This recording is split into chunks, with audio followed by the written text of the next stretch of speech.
Like करें, subscribe करें और बेल आइकन जरूर प्रेस करें।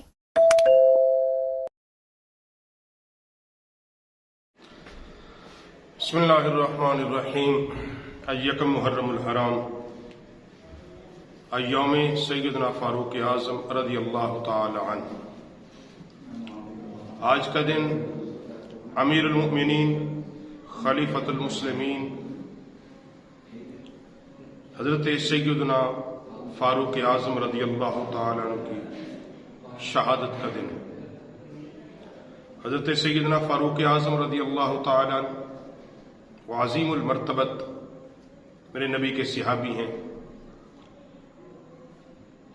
कि जिनकी अज़मत अल्लाह अपने कुरान में बयान करता है। और सैयदना फारूक आज़म रज़ियल्लाहु ताला अन्हु नबी पाक सल्लल्लाहु अलैहि वसल्लम की दुआओं की बरकत से ईमान लाए। नबी रहमत सल्लल्लाहु अलैहि वसल्लम ने अल्लाह की बारगाह में दुआ की, मेरे मालिक बेनियाज उम्र के जरिए इस्लाम को ताकत अता फरमा दें। और सैयदना फारूक आज़म रज़ियल्लाहु ताला अन्हु इस्लाम में वो 40वें फर्द हैं, बाज़ ने लिखा 41वें फर्द, जिन्होंने कलमा पढ़ा, नबी पाक सल्लल्लाहु अलैहि वसल्लम के दामान रहमत में आए और आकर जो पहली बात की कि या रसूल अल्लाह सल्लल्लाहु अलैहि वसल्लम, आज के बाद हम नमाज छुप कर नहीं पढ़ेंगे। अर्ज की या रसूल अल्लाह सल्लल्लाहु अलैहि वसल्लम, क्या आप सच्चे नहीं हैं? मेरे नबी ने फरमाया, हाँ मैं अल्लाह का रसूल हूं, सच्चा हूं। क्या हमारा दीन सच्चा नहीं? आका, हाँ आपका दीन भी सच्चा है। तो फिर मेरे नबी पाक सल्लल्लाहु अलैहि वसल्लम ने फरमाया कि हम क्यों सैयदना फारूक आज़म रज़ियल्लाहु ताला अन्हु अर्ज गुजार हुए कि हम फिर क्यों छुप कर नमाज पढ़ें, हम छुप कर क्यों इबादत करें। फिर उस दिन के बाद मुसलमान अल-ऐलान नमाज पढ़ना शुरू हो गए। फिर वो वक्त भी था जब सैयदना फारूक आज़म रज़ियल्लाहु ताला अन्हु आपने अर्ज की, या रसूल अल्लाह आप इमामत फरमाएं, सिहाबा पीछे नमाज पढ़ेंगे। और आका करीम सल्लल्लाहु अलैहि वसल्लम ने इमामत फरमाई, सिहाबा हुजूर की इक्तदा में नमाज पढ़ रहे हैं और फारूक आज़म रज़ियल्लाहु ताला हिफाजत पर मामूर हैं और फरमा रहे हैं, है कोई आज, कौन है आज जो रोके नबी पाक सल्लल्लाहु अलैहि वसल्लम को इमामत से, मुसलमानों को नमाज से है कोई रोकने वाला?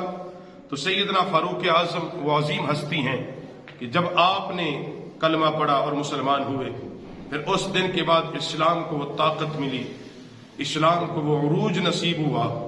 फिर उस दिन के बाद मुसलमानों को ताकत और फतूहात का सिलसिले जारी हो गए। फिर मुसलमान जो दर जो इस्लाम कबूल करना शुरू हो गए, क्योंकि नबी पाक सल्लल्लाहु अलैहि वसल्लम ने जिनके लिए दुआ की हो और हुजूर की दुआ की बरकत से जो ईमान लाए हों।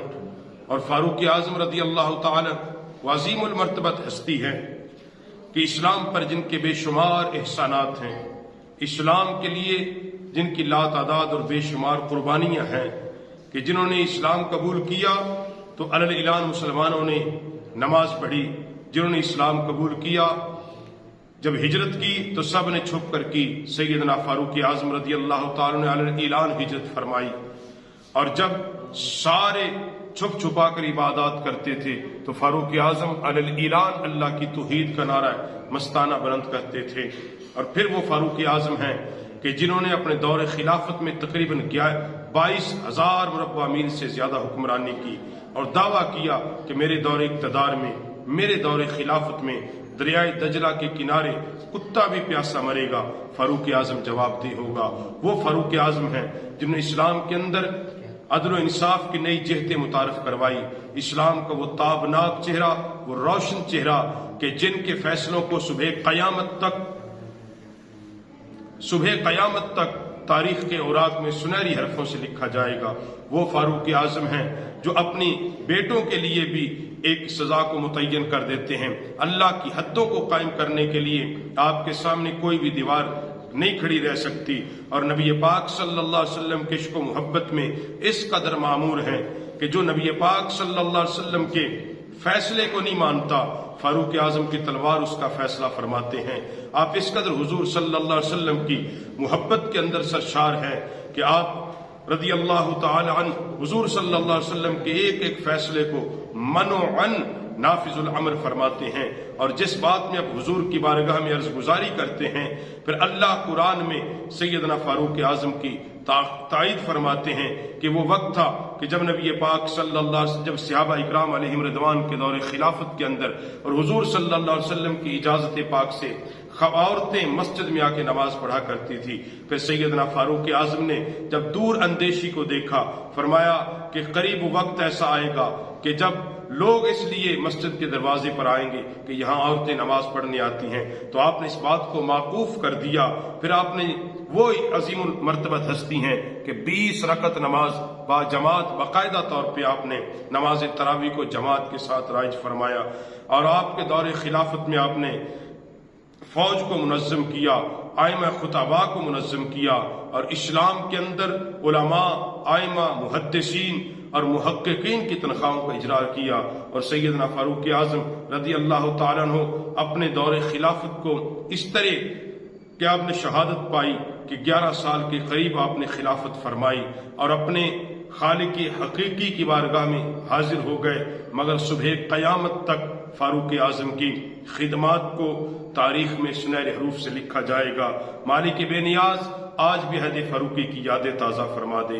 الہ العالمین سیدنا فاروق اعظم جیسے عظیم المرتبت ہمیں حکمران عطا فرما دے کہ آپ ممبر پر بیٹھیں، ایک عام آدمی بھی کھڑا ہو کر یہ پوچھے کہ اے عمر یہ 2 چادریں کہاں سے آئی، اور حکمران ایسا کہ وہ اس کا جواب دے، وہ جھڑک کر بٹھائے نہیں، اس پر یہ نہ کہے کہ تو نے میری توہین کر دی، بلکہ اس کو جواب دے، مطمئن کر دے۔